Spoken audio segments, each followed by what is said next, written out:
الله الرحمن الرحيم والشمس وضحيها والقمر إذا تليها والنهر إذا جليها والليل إذا يغشيها والسماء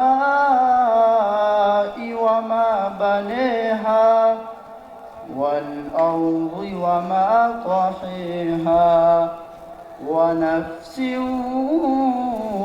وما سويها فألهمها فجورها وتقويها قد أفلح من زكيها وقد خاب من دسيها كذبت ثمود بطغواها إذ انبعث أشقاها فقال لهم رسول الله ناقة الله وسقياها فكذبوه فعقروها فدمدم عليهم ربهم بذنبهم فسويها ولا يخاف عقباها صدق الله العظيم.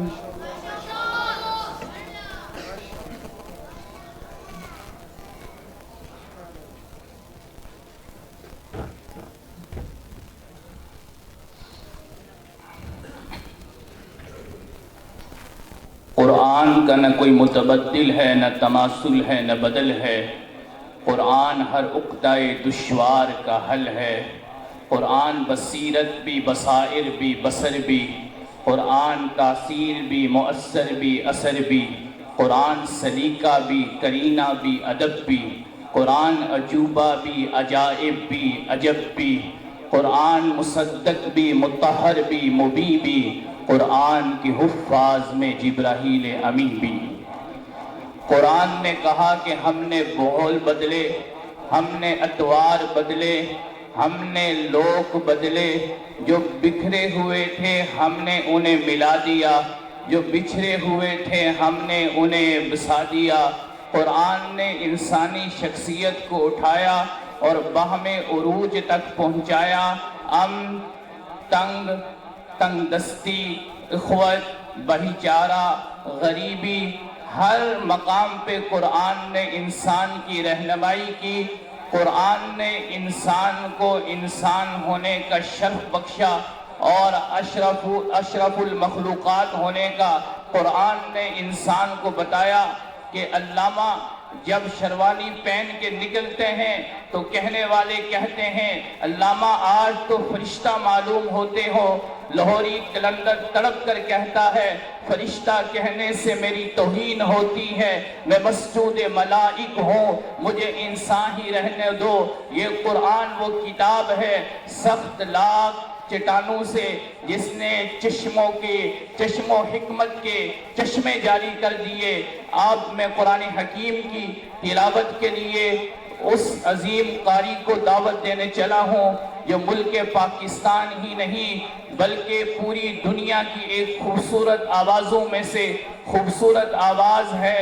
جب یہ قرآن کی تلاوت کرتے ہیں یوں محسوس ہوتا ہے کہ ابھی قرآن کا نزول ہو رہا ہے۔ ایک خوبصورت لہجہ، خوبصورت آواز میں ایک مٹھاس میں ایک کشش۔ مختلف ممالک میں تلاوت قرآن حکیم کی سعادت جنہوں نے حاصل کی، میری مراد جناب قاری احسان اللہ فاروقی صاحب تشریف لائیں اور خوبصورت آواز میں تلاوت قرآن حکیم پیش فرمائیں۔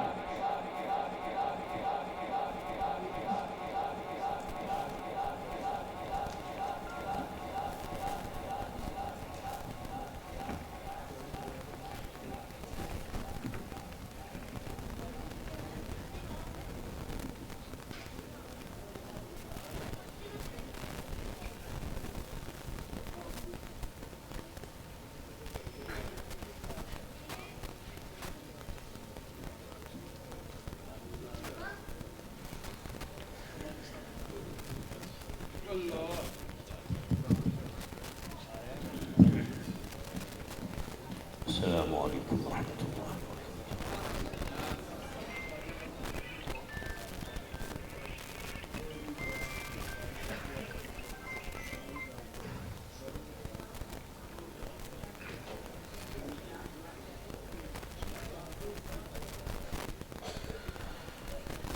أعوذ بالله